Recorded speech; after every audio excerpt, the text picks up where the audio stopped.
The story begins with the introduction of our main character, who is confined to a wheelchair and accompanied by a nurse. He can't believe what has happened to him. Since waking up, Taesung feels that his life has already ended. He perceives the only things left for him are the pitying looks from others and monthly insurance payments, along with the harsh reality of being partially paralyzed. This unfortunate state was a result of a car accident caused by a drunk driver. For our protagonist, that day started out as an ordinary one. Taesung was on his way to a convenience store, just like he usually did, to buy a can of beer and some snacks to end the day. Riding his bicycle back home, suddenly a car appeared out of nowhere. This unexpected event marked a change in his day, as he experienced a terrible pain. It brought an end to his formerly ordinary life. The nurse helps him lay down on the bed, but Taesung is lost in deep thoughts, imagining the excruciating pain of losing both his legs. He has no choice but to rely on the prescribed drugs. They say that God only gives you trials you can endure, but our protagonist wishes he had died the day of the accident. In the hospital, with half of his body paralyzed, there isn't much he can do. The only solace Taesung finds is in reading novels.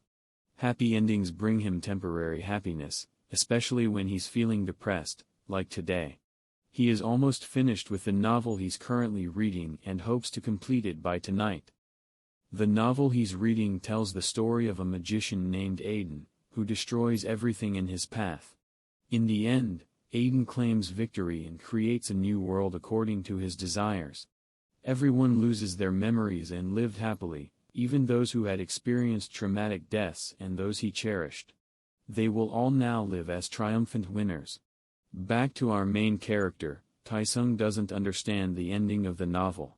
He feels a sense of sadness and anger. He wonders why the main character in the novel went through all that trouble to protect the world, only to undo it all and end the world, creating a new one solely for himself. He is upset that the novel he randomly chose to read has a disappointing ending. He sheds tears, questioning why he can't just be happy.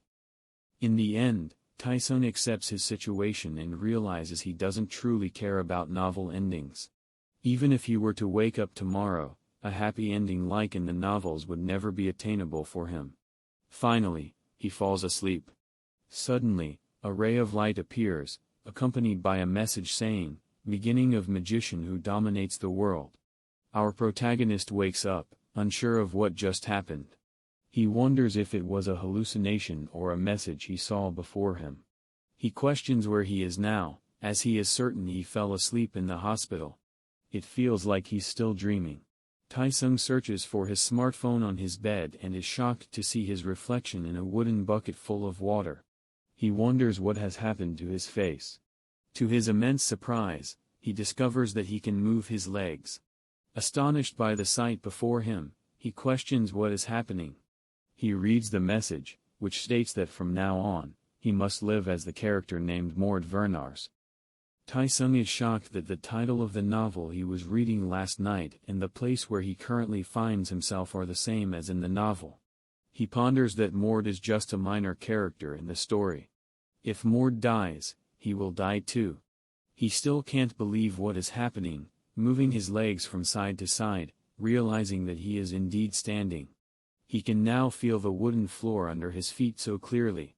Once again, something appears before him, stating that it's loading information. To his surprise, he reads that Mord's memories and the world's common language, known as Prin, will be applied to him. All the contents of the novel are being registered in his mind. He experiences a rush of memories, understanding the life that Mord led until his tragic end.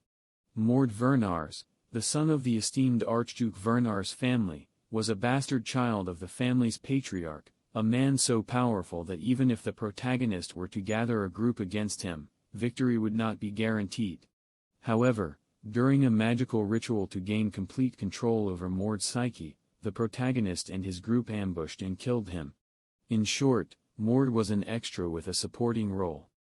Questioning why he has become Mord, the lights appear again, stating that he can change the fate of destruction and have his wish granted.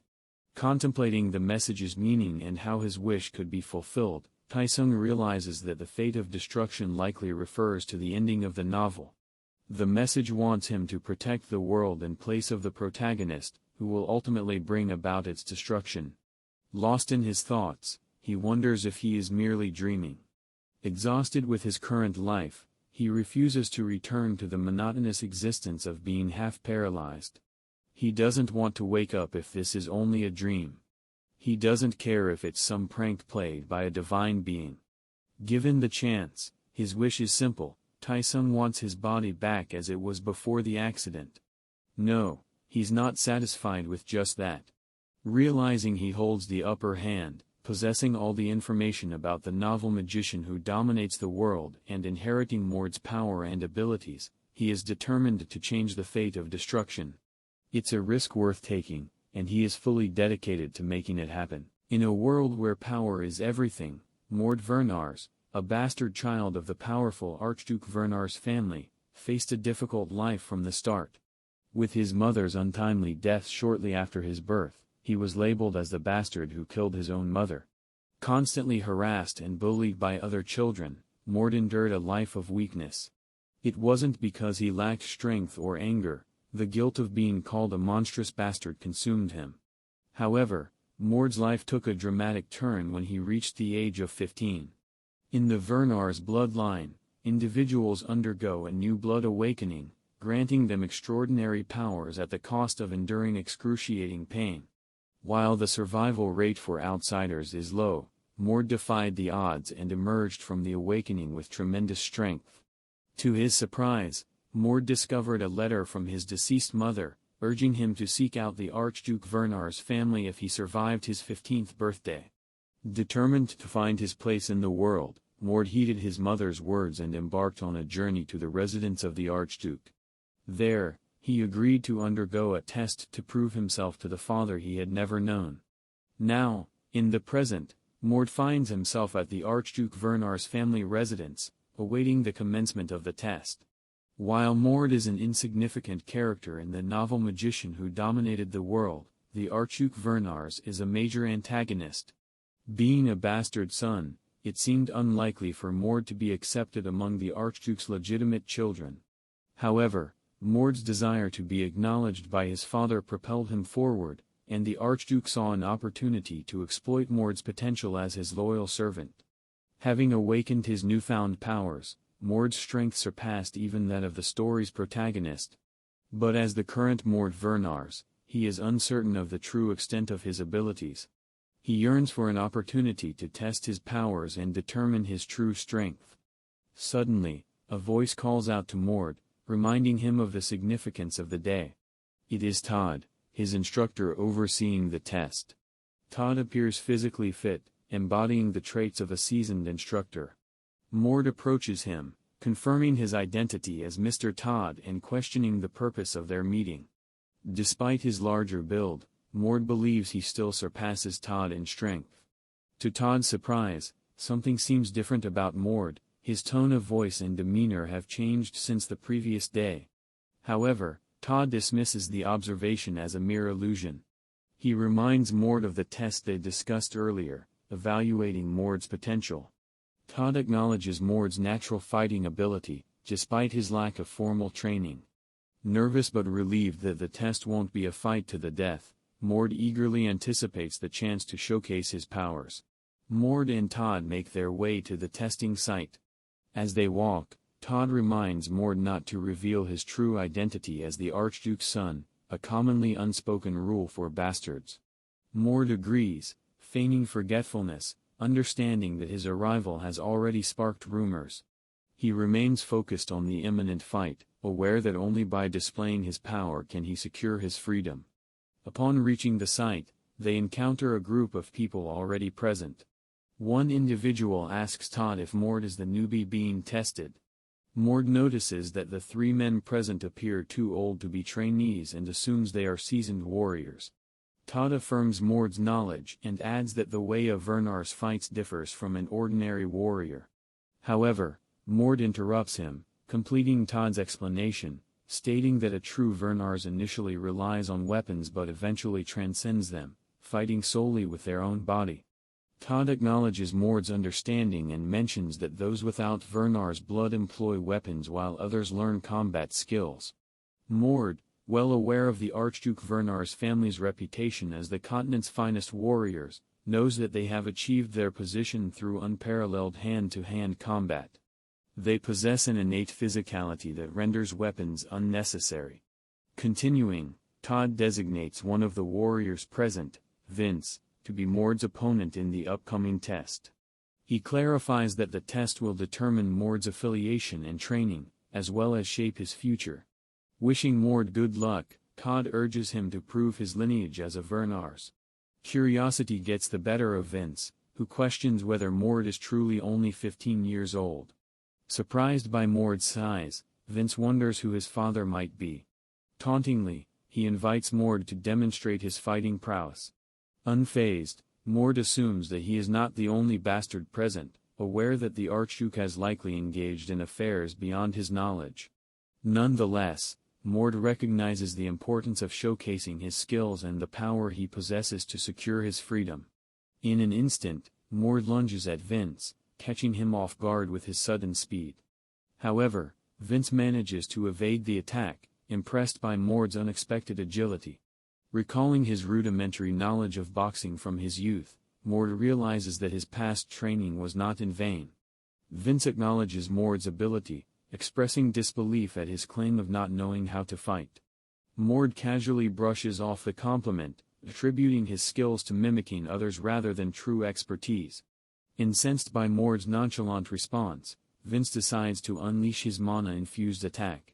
The other warriors intervene, cautioning Vince against using such a technique since Mord has not yet learned mana combat skills and could be harmed. However, Todd dismisses their concerns, allowing the battle to proceed. Vince confidently launches his assault, only to be astonished as Mord effortlessly evades his attacks. Mord's ability to anticipate and counter Vince's mana combat technique leaves him pondering how a novice like Mord could possess such insights. Now it is Mord's turn to strike. Vince struggles to comprehend how a beginner like Mord can employ mana combat techniques, considering the years he spent training to master them. With a swift punch enhanced by mana, Mord sends Vince hurtling through the air. Onlookers, including Todd, are astounded by Mord's overwhelming display of power. Todd can't help but think that Mord, a seemingly ordinary newbie, is truly an extraordinary individual. Mord approaches Vince, checking to see if he's conscious and still willing to fight. However, deep down, Mord reflects on how fortunate he was to dodge Vince's last attack. Despite this, he believes he has grasped the technique of mana combat. Mord notices Vince's hand twitch and assumes a stance, but to his surprise, Vince is already unconscious. Onlookers are amazed and question how Mord defeated Vince with just one punch. Mord asks instructor Todd if it's enough, expressing concern about his own strength and the possibility of killing Vince. Instructor Todd, conflicted, sees Mord as both a tester and a student. He believes a tester shouldn't be able to defeat their instructor. As Vince is carried away, Todd questions Mord about his earlier lie. He wonders how Mord, who claimed to have never learned to fight, could utilize mana. Mord admits that he used it once during a high fever but still lacks knowledge about it. Mord decides not to reveal everything to Todd. Todd finds it hard to believe, but Mord explains his experience with the awakening of new blood. Mord possessed the ability to use mana even before the awakening due to the blood of the god of combat, Vernars, and the goddess of the heavens, Arita, running through his veins. This unique combination granted Mord exceptional strength and talent. Despite receiving no formal training until the age of 15, he surpassed Archduke Vernars, the strongest successor to the god of combat, in just 7 years. Mord shares his story, leaving Todd astonished and concluding that Mord is a monster if his words are true. Todd asks if Mord knows who Vince is, but Mord admits to meeting him for the first time. Todd reveals that Vince is a highly trained Vernars warrior who passed strict tests, making Mord's victory even more impressive. Todd dismisses the notion, mentioning that Mord scored 200 points in the test when the maximum was 100. He asks Mord what he wants to do next. Mord ponders the question, unsure because Todd hasn't explained anything yet. He replies that he doesn't know the significance of the test. Todd clarifies that the test was to determine Mord's level. The Vernars family has a 3-level warrior curriculum, and those who meet the conditions at each level can progress to the next. If someone passes the test at the final level, they become an official warrior. Todd mentions the difficulty of the test, with many hitting a wall.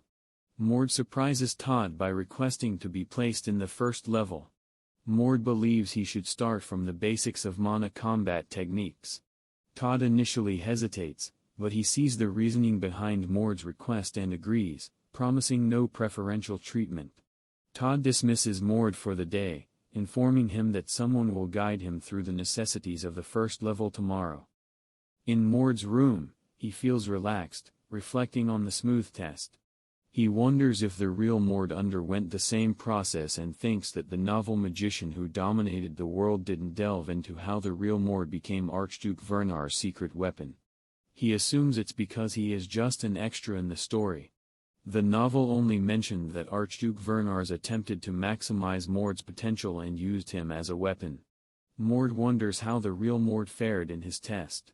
As a child, the real Mord was always beaten up and never fought back. Mord speculates that the real Mord might have also been sent to the first level. He understands why he was chosen to possess Mord. His past life involved fighting against unfairness and injustice. Now he believes that Mord has lived a life completely opposite to his own. With a newfound determination, Mord is certain that he will save the world from destruction. However, in order to do so, he must prevent the novel's protagonist, Aiden, from completing the world fragments. These fragments are like puzzle pieces containing the essence of the world and can grant the title of the Supreme God. Aiden, known as the magician who dominates the world, becomes a being that controls the entire world and everything within it. But this power leads to the destruction of the world, as Aiden not only kills his enemies but also his friends. Mord declares to himself that he will not allow Aiden to accomplish such a catastrophic feat, no matter what. He realizes that this may be his final opportunity to make a difference. From now on, he will live as Mord instead of Taisung, embracing his new identity. The ruling family of the Principality of Vernars is the Archduke Vernars family. The Vernars castle, located at the center of the nation, is as lavish as other royal castles. The castle's training facilities for warriors are situated in the outer castle 3rd region. Mord, accompanied by a guide, is assigned to reside in the first level of the dormitory, which is close to the training facility. Mord is amazed by the size of the training facility, which is larger than most university campuses in his world. He realizes it's expected of the Vernars family. Suddenly, a loud sound startles Mord, and his guide assumes it's from the 3rd level training grounds. Mord is shocked and wonders if the sound came from a group of trainees. Considering the reputation of Vernars warriors, even 2nd level trainees would surpass human limits. The guide informs Mord that they will soon arrive at the outer castle 3rd region, where his instructor awaits him. Upon arriving at the outer castle, Mord thanks the guide. He is then approached by a voice, introducing himself as Instructor Hayes, the 1st level instructor. Mord addresses him as Instructor Hayes and mentions defeating Vince in the test. The instructor is surprised that Mord, a new trainee, was able to defeat an official warrior. He questions why Mord is in the 1st level if he accomplished such a feat. Mord explains that he has no reason to lie and that the truth will eventually be revealed. He admits to having no prior knowledge of mana combat or battle techniques, coming to the 1st level to learn the basics. Instructor Hayes asks Mord to follow him, still shocked by Mord's victory over Vince without prior training. He warns Mord not to distract the people currently training. Mord smiles, assuming that the people in the 1st level must be strong since they are training to become Vernars warriors. However, to his disappointment, he sees a group of children training. Instructor Hayes introduces Mord as the new trainee, and the instructor allows the others to continue their training. Mord contemplates changing his mind and going to the 3rd level instead. Instructor Hayes asks Mord if he has never learned the mana combat technique, to which Mord responds negatively but mentions having mana. The instructor explains that possessing mana is a result of the new blood awakening. He tells Mord that what he will teach from now on will be easy since Mord has already completed certain steps. Instructor Hayes outlines the remaining steps, including basic mana control and sense amplification, and informs Mord that after learning them, he can move to the second level. Mord becomes frustrated, asking if he doesn't need to learn any combat skills. Instructor Hayes warns Mord that staying in the first level for too long is an option but suggests that he can move forward. Mord clarifies that it's not what he meant, and the instructor assures him that he understands. Instructor Hayes agrees to teach Mord a few things, allowing him to train by himself. He mentions that the second-level instructor can assist if things go terribly wrong, relieving Mord. Realizing he needs to start from the basics since he hasn't learned anything yet, Mord expresses gratitude to Instructor Hayes. He acknowledges that he shouldn't underestimate the first level and needs a strong foundation to utilize his power effectively. As Mord trains for only 10 minutes, the other trainees are amazed and distracted by his display of strong mana. They realize Mord's mana is stronger than the instructor's. Mord asks Instructor Hayes if that's it and if he's joking. Surprisingly, the instructor informs Mord that he has graduated from the first level. Mord is taken aback and wonders if that's really all it takes. Instructor Hayes confirms it and tells Mord that starting tomorrow, he can move on to the second level. Mord proceeds to the second level and learns that the lessons there focus on physical reinforcement, which is divided into 2 sub-levels. The first sub-level involves hardening the body to minimize damage from external sources, like being hit by a carriage. The second sub-level aims to amplify physical abilities, pushing beyond the limits achievable through muscle training alone. Physical reinforcement is known to be challenging, causing many trainees to hit a roadblock. However, Mord quickly masters it in less than half an hour. Mord informs the second-level instructor that he believes he only has the practice duel test left. The instructor, still in disbelief, realizes that Mord has surpassed the second level. He tells Mord that he doesn't need to take the practice duel test and grants him permission to advance to the next level. The instructor warns Mord that the third level will be difficult, as it includes individuals who possess the new blood power, just like Mord. Graduating from the third level poses a significant challenge since he'll be facing them without any battle skills. Mord acknowledges the instructor's words and recognizes that he hasn't learned any battle skills thus far. However, he feels excited to meet others with the new blood power on the third level. Meanwhile, on the third level, people are discussing the fact that someone managed to pass the second level in just 2 days. They mention Mord, noting that he is also a Vernars bloodline like Fionn. 5 individuals, including Fionn, wonder why someone with the Vernars bloodline like Mord started at the first level. One of them asks Fionn what he plans to do now. Fionn speculates that Mord didn't immediately proceed to the third level to attract the attention of the Archduke. He declares his intention to show Mord that there are ranks within the Vernars bloodline. At that moment, Mord appears, and the people around Fionn point in his direction. Fionn approaches Mord, addressing him as the new guy. Mord asks Fionn who he is, and Fionn introduces himself as Fionn, the captain of Class 2. Mord wonders if Fionn is also a Vernars bloodline like him. Fionn confirms that he shares the Vernars bloodline with Mord. Mord mockingly introduces himself as Mord, supposed to be part of Class 2. This sparks anger in Fionn, who emits an aura and questions whether Mord considers the third level a joke. However, Mord remains composed and advises Fionn to calm down, explaining that he's not in a good mood either. Fionn smiles, acknowledging Mord's resilience against his aura, and sarcastically comments on Mord thinking he's superior due to the new blood awakening. Mord retorted, questioning whether Fionn truly believed that he would be frightened or intimidated by his feeble attempts to instill fear. Fionn's anger flares up upon hearing Mord's defiant words. Fionn wraps his fist with mana, threatening to kill Mord, stating that he's not the only Vernars present. Onlookers fear for Mord's safety and believe it will be challenging for him to survive without an instructor's intervention. Fionn declares his intention to make Mord pay for his arrogance. Suddenly, an immense power fills the air, leaving everyone stunned. When the smoke clears, it is revealed that Fionn is the one lying on the ground. Mord tells Fionn that he was curious to see how strong he would be but finds him nothing more than a village bully.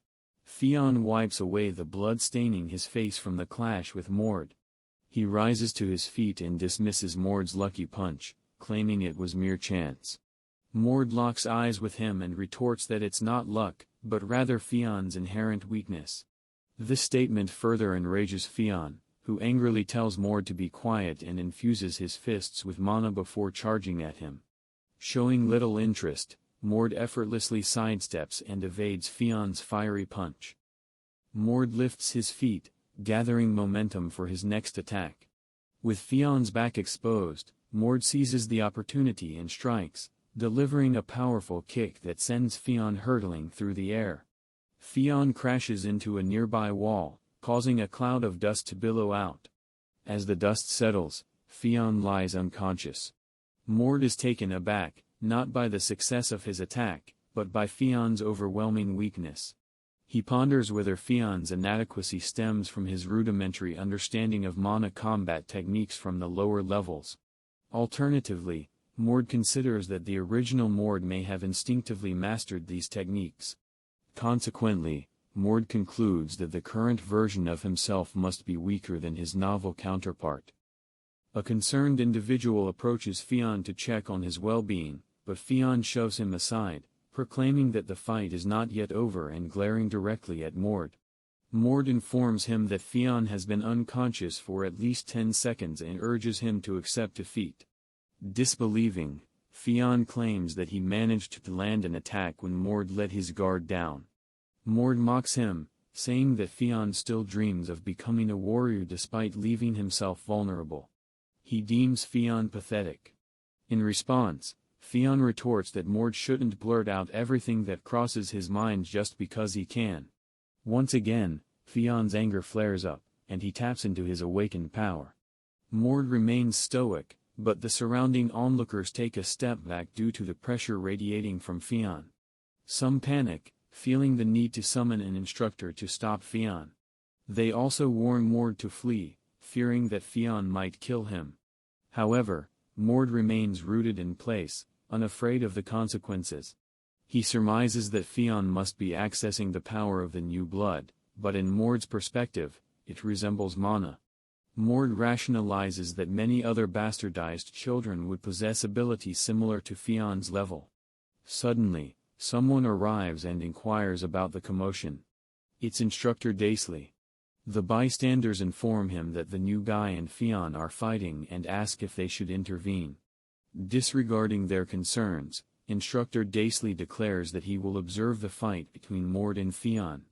In his estimation, Fionn possesses enough strength to rival a regular warrior. While there have been limited opportunities to gauge Fionn's power, this moment represents a chance for Instructor Daisley to assess it properly. Observing Mord, Instructor Daisley identifies him as the Vernars kid who started that day. For him, it wouldn't pose much of an issue if one bastard child were to die. Fionn excitedly informs Mord that he will pay for making him furious with his life.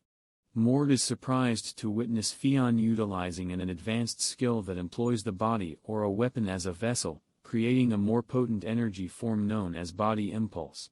Mord prepares for the attack and takes a step back, effortlessly evading Fionn's assault. Fionn's strikes crash into the ground, leaving behind a crater.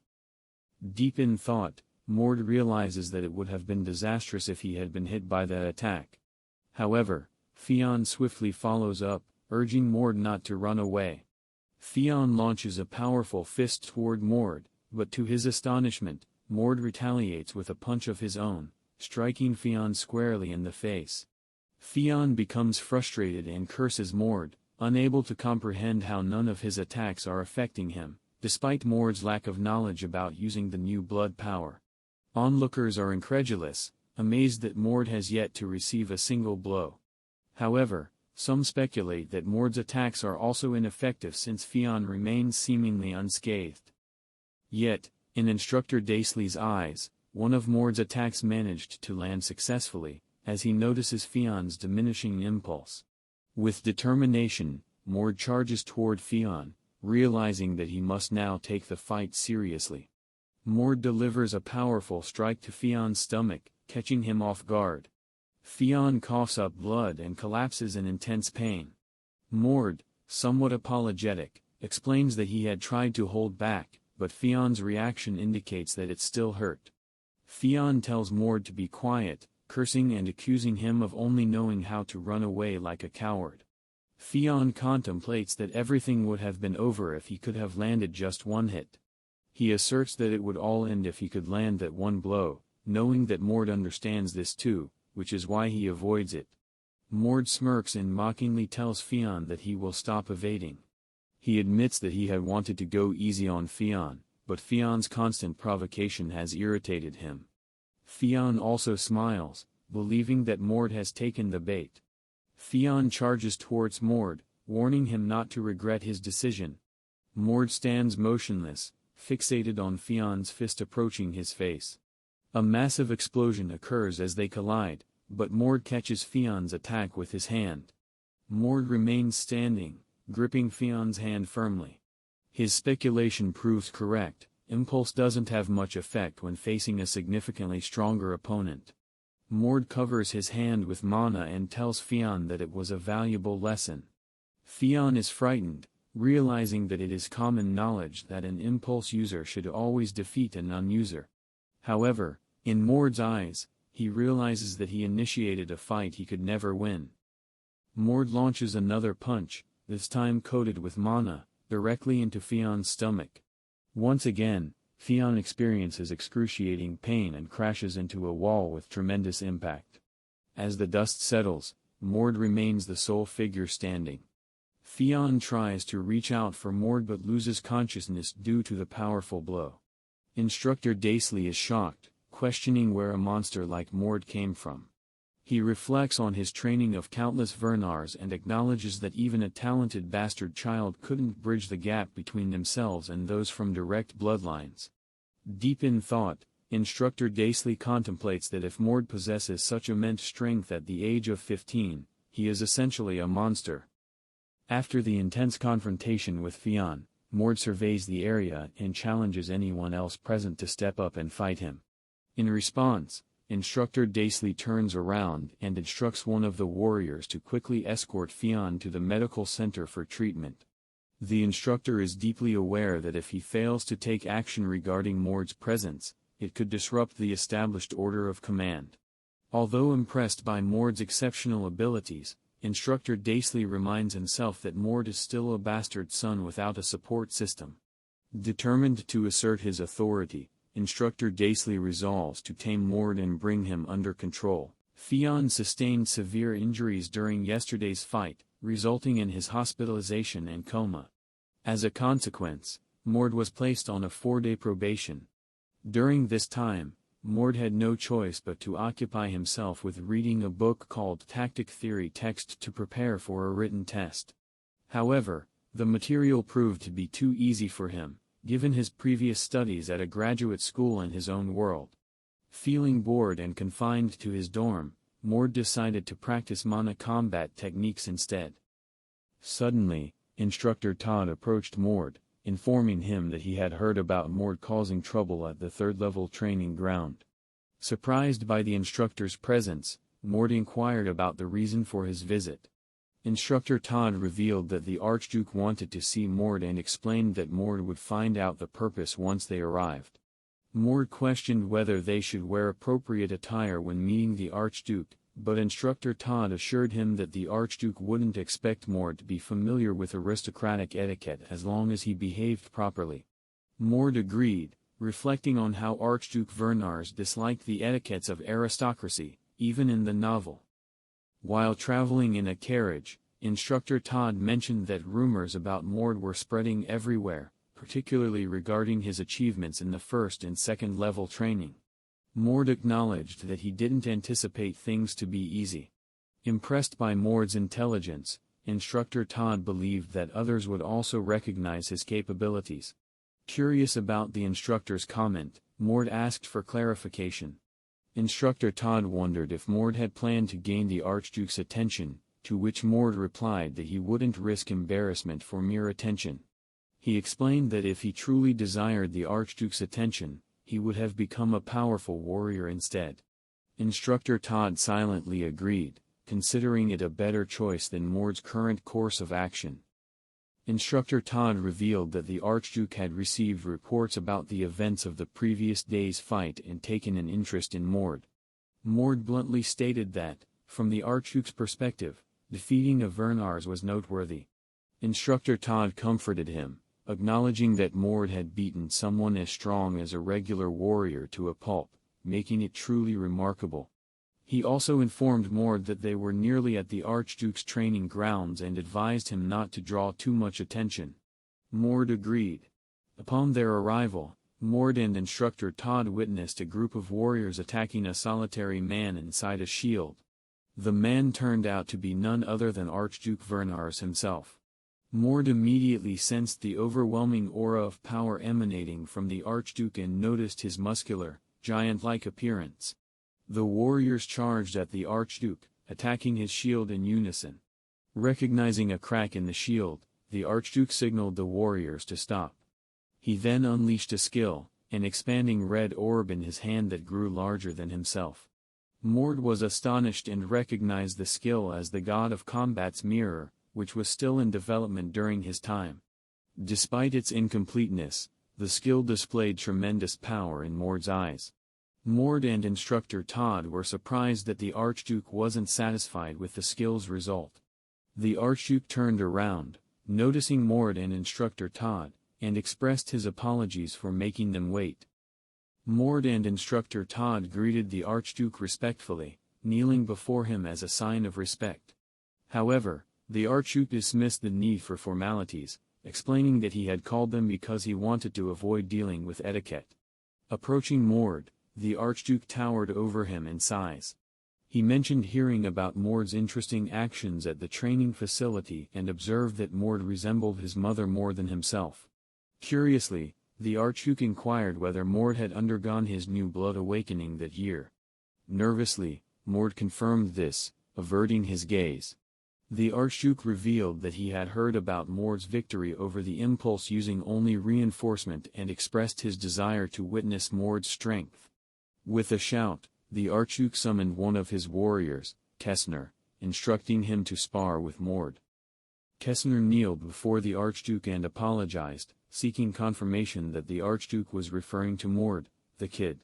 The Archduke clarified that Mord was his recently arrived son from the outside and that he simply wanted to gauge Mord's strength, asking Kessner not to go too hard on him. Kessner agreed, being one of the 10 individuals who had trained with the Archduke previously.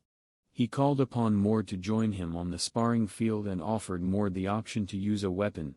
However, Mord declined, stating that he didn't need one, as he had never learned how to wield one. Instead, he chose to fight with his fists, surprising Kessner. Without warning, Kessner charged at Mord, launching a punch directly at his face. However, Mord evaded the attack. Recognizing Kessner's speed, Mord attributed it to his position as one of the Archduke's close associates. Kessner praised Mord for dodging his attack without using mana and continued bombarding him with punches, while Mord maintained his guard. Mord observed that Kessner operated on a different level compared to the opponents he had faced thus far. Eventually, Kessner landed a kick on Mord, causing him to stagger back and fall to his knees. Impressed by Mord's spirit despite being cornered, Kessner noted that Mord hadn't been giving his all. He declared that he wouldn't hold back any longer and activated his mana. As sweat drips down Mord's face, he speculates that Kessner must be from the Vernars bloodline. Mord realizes that he has never fought with his full strength since becoming Mord. Considering Kessner's status as one of the Archduke's close associates, Mord believes he is worthy of Mord's best efforts. Determined not to hold back any longer, Mord summons his mana, enveloping himself in a blue aura, while Kessner is surrounded by a fiery red mana. The clash of their mana surprises both Archduke Vernars and Kessner. Kessner wonders how Mord, a mere trainee, possesses such powerful mana. Mord acknowledges that he has never fully utilized his potential, as he grew up burdened by the label of the bastard who killed his own mother, preventing him from properly harnessing his powers due to guilt. Adopting a battle stance, Mord realizes that he can maximize his body's potential. He internally resolves to give it his all. Mord instructs Kessner to begin the fight, and Kessner smiles and agrees. With a resounding boom, Kessner swiftly charges toward Mord, launching an attack, intending to teach him a lesson. Although Kessner's punch is powerful, Mord defends against it directly, sustaining only a minor scratch. Observing Mord's resilience, Kessner becomes certain as to why the Archduke is interested in him, realizing that the rumors were not false. Kessner proclaims that it is still futile and unleashes a shockwave from his fist, propelling Mord through the air. Mord is confident that he blocked Kessner's attack but suspects that Kessner may have employed a skill that amplified his strike. Undeterred, Kessner swiftly closes the distance once more, standing in front of Mord. Recognizing the significant gap between their abilities, Mord concludes that he is outmatched. Once again, Kessner punches Mord with tremendous force, sending him flying until he crashes into a wall, demolishing it. Kessner smiles, remarking that he has not even begun yet, urging Mord not to disappoint him. A cloud of dust filled the air as Kessner approached Mord, questioning his abilities and asking if he had anything more to offer. Mord acknowledged that he did, but deep down, he knew there was a significant gap between him and Kessner, even without using his impulse power. He contemplated whether to unleash his new blood power, but he suspected that Kessner would do the same. Kessner reassured Mord, telling him he was overthinking things. Mord wiped the blood from his mouth and prepared for Kessner's next charge. Once again, they clashed in battle. Mord launched a powerful attack, striking the ground with tremendous force. Kessner stepped back, pleased with what he saw. However, Mord held back, not revealing his full potential to Kessner. Frustrated with continuously taking hits, Mord aimed to land at least one attack. They exchanged punches, and Mord managed to strike Kessner, who pointed out the flaws in Mord's movements. Kessner infused his fist with mana, acknowledging Mord's talent but criticizing his beginner-level combat skills. Kessner delivered a forceful punch, but Mord blocked it with his arm. Surprised, Kessner wondered how Mord could withstand his attack. Mord revealed that he had predicted Kessner would employ the double attack once again. With a counter-punch, Mord caught Kessner off guard. Kessner was shocked to see Mord execute the double attack skill, and he realized Mord had intentionally blocked his attack to counter it with his own version. Impressed, Kessner praised Mord, expressing his excitement for the increasingly intriguing fight. Kessner activated his impulse power, urging Mord to give his all. Mord anticipated that Kessner would finally unleash his true power. However, the fight was abruptly halted by Archduke Vernars. He deemed it sufficient and instructed Kessner to back off. Approaching Mord, Archduke Vernars commended him for reaching such a level despite awakening his new blood recently. Mord downplayed the praise but was taken aback when Archduke Vernars launched a skill, an impulse ball, towards him. Mord blocked it with both hands, cursing the Archduke inwardly as he realized his body couldn't handle that level of power. He contemplated whether to utilize his new blood power but then recalled his fight with Fionn, realizing its usefulness.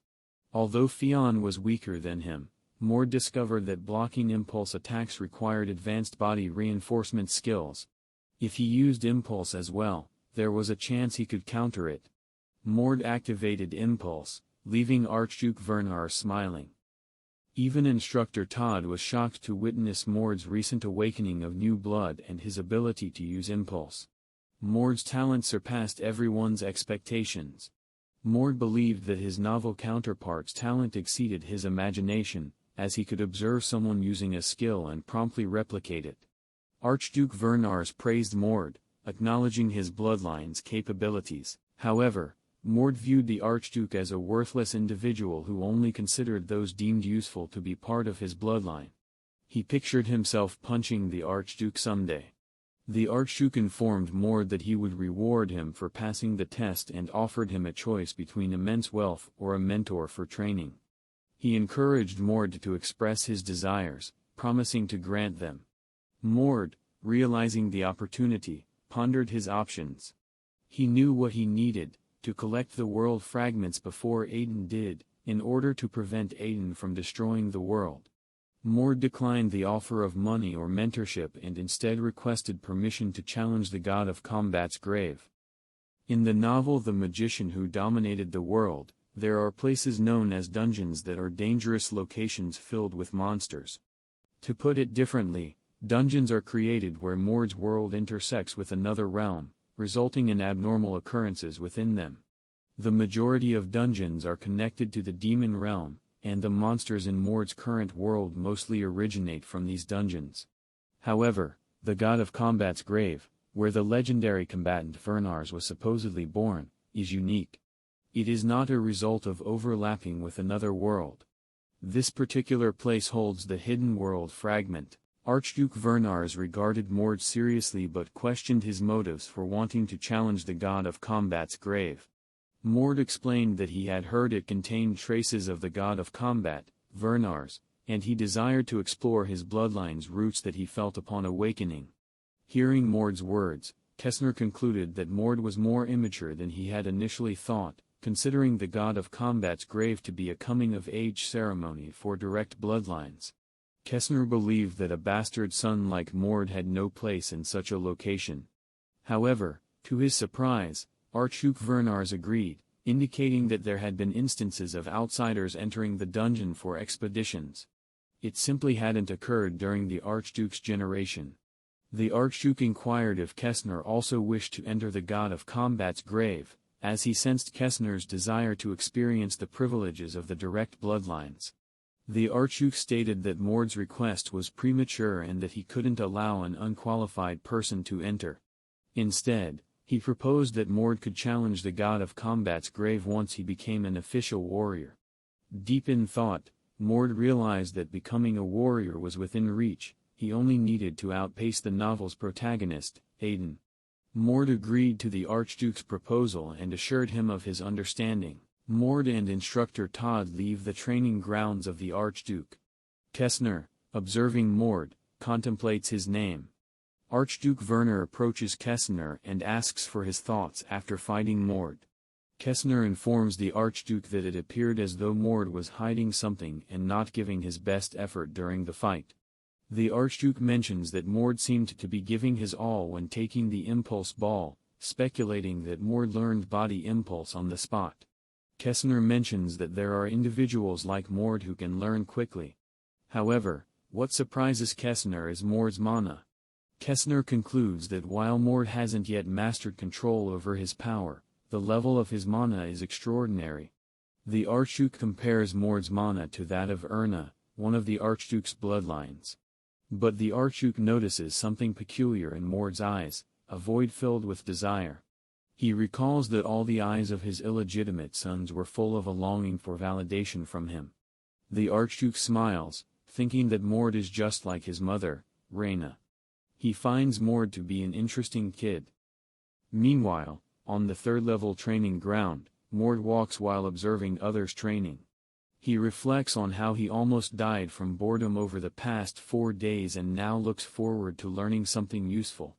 He stops walking upon overhearing a conversation among people discussing how 5 of the Archduke's bastard children will challenge the grave of the god of combat. Kessner and Viscount Owen are already counted, leaving 3 spots available. It seems to be an expedition aimed at analyzing the grave's pattern changes after it's cleared instead of disappearing. The people agree that this expedition will likely reduce the risk for those from the direct bloodline. Mord ponders Kessner's decision to participate and resolves to hurry and become a warrior himself. Suddenly, a voice resounds, indicating everyone's presence. One person responds positively but mentions that Fionn is absent. Mord wonders if this person is the instructor. It turns out to be Instructor Daisley, who instructs them to prepare for training as usual. Instructor Daisley approaches Mord and asks if he is the new guy. Mord confirms this, but the instructor informs him that he cannot participate in the lesson since he just started. He tells Mord to catch up by asking other trainees for help after the lesson. Mord retorts, questioning the instructor's decision not to teach him and instead expect him to seek help from fellow trainees. He suggests that if that's the case, the instructor should at least recommend someone suitable.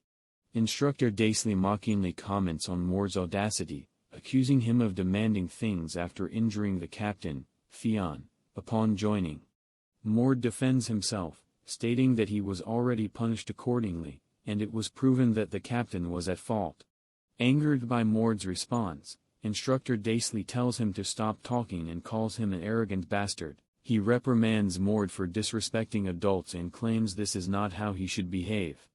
Mord clarifies that he's not talking back, he believes his request is reasonable and part of the instructor's duty. This infuriates Instructor Daisley, who pushes Mord and grabs his shirt, commanding him to run laps around the training grounds until the end of today's training. He expects Mord to run at a constant speed while also listening to the lesson. Additionally, Mord will be punished if he fails to answer any of the instructor's questions after the lesson. The instructor asks if Mord understands, to which Mord clenches his fist and coats it with mana, provoking the instructor's anger. The instructor cannot believe that Mord would look down on his authority as an instructor. He punches Mord in the face, cursing him, and Mord takes a step back. The instructor emphasizes the absolute authority of an instructor and warns Mord that he will be kicked out if he resists. Mord wipes the blood from his face, contemplating whether he should punch the instructor. However, he realizes that causing conflict here might hinder his path to becoming a warrior. He tells himself to endure it because he still needs to enter the god of combat's grave. Mord acknowledges that he understands the instructor's commands, and the instructor orders him to start running. Mord begins running while Instructor Daisley continues to harbor resentment towards him, pushing him for even the smallest infractions. The instructor becomes consumed by his authority, punishing his trainees both verbally and physically without mercy. He justifies these punishments as training, leaving no room for resistance. This is how Daisley rules over the place. Instructor Daisley once again punishes Mord, leading Mord to ponder the instructor's actions. Mord realizes that the instructor justifies his abuse by labeling it as training. He understands why the instructor is so insistent on mistreating him, considering that Mord displayed a significant amount of mana in front of the other trainees. As Instructor Daisley departs, he warns Mord to remain motionless until the end of today's training, threatening punishment if he sees any movement. Mord restrains himself, hoping that the instructor might have something valuable to teach. Mord contemplates that it's about time he receives proper training. In Instructor Daisley's room, the instructor is still consumed by thoughts of Mord's insolence. He cannot forget how Mord talked back to him. Frustrated, he realizes that the punishment he inflicts upon Mord would break anyone's body, but Mord endures it as if in rebellion. Instructor Daisley punches the wall, leaving a crater, while remaining determined to break Mord soon and ensure things go his way. In the training grounds, Mord boldly declares his intention to take the warrior test, causing disbelief among the onlookers. Instructor Daisley questions Mord's mental state, claiming he hasn't learned enough to become a warrior. Mord accuses Daisley of neglecting his duties as an instructor, prompting Mord to confront Daisley and challenge his qualifications. Daisley shouts back, dismissing Mord as delusional and claiming the authority to judge who is fit for the test. Undeterred, Mord officially requests a god of combat's spirit from Daisley, leaving him shocked. The god of combat's spirit is a sacred practice of duels based on the belief that the strongest is right. Mord explains that by engaging in this practice, the winner is deemed to be in the right. Surprised by Mord's knowledge, Daisley questions how he learned about it, but Mord dismisses the question, stating it doesn't matter. Mord asserts his right to request the god of combat's spirit from Daisley as a trainee under Vernars' laws. According to legend, the god of combat, Vernars, faced harassment from power-hungry individuals who claimed to be his instructors. As a result, Vernars decreed that those who dictate without proving their qualifications deserve to die. Trainees are therefore permitted to request the god of combat's spirit from their instructors. Mord believes that even the god of combat wasn't in his right mind, but this situation works to his advantage. Daisley grabs Mord's shirt, warning him not to joke around and emphasizing that he's just a kid challenging him to the sacred ritual. Daisley insists that Mord is too young to participate. Mord, looking down on Daisley, corrects him, stating that Daisley doesn't have the right to deny a god of combat's spirit. Mord slaps Daisley's hand and walks away. Facing the other trainees, Mord shouts that he requests a god of combat's spirit from Daisley, leaving them shocked. Mord reiterates his request, frustrating Daisley. Mord challenges Daisley again, asking whether he will accept or deny his request and warns that he can't trust the other trainees as witnesses if Daisley plans to deny him. Mord threatens to expose the truth to everyone. Daisley threatens Mord, but Mord releases his mana, questioning if Daisley still doesn't understand. Mord gives Daisley one last chance, expressing his disdain for someone like Daisley and his unwillingness to waste any more time. Daisley is surprised by Mord's energy and wonders if the mana Mord showed in the fight with Fionn was not his full potential. Daisley convinces himself not to back down, acknowledging Mord's talent but reminding himself that Mord is just a kid and not an official warrior. Daisley agrees to fight Mord, determined to make him regret his actions. Mord confirms that the duel will take place in an hour at the training grounds. When the instructor questions why Mord is deciding for himself, Mord explains that the challenger has the right to choose the time and place. Mord mocks Daisley, suggesting that he knows more than Daisley expects.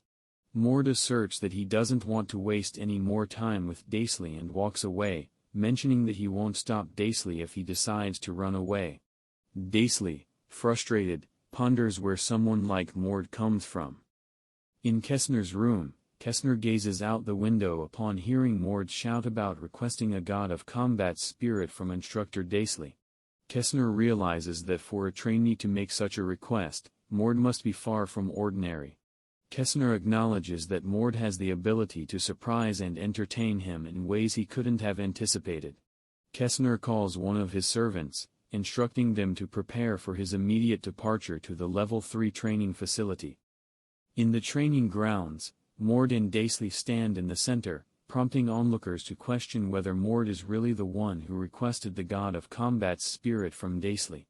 They notice Mord's younger appearance and wonder how Daisley ended up having to duel against such a young challenger.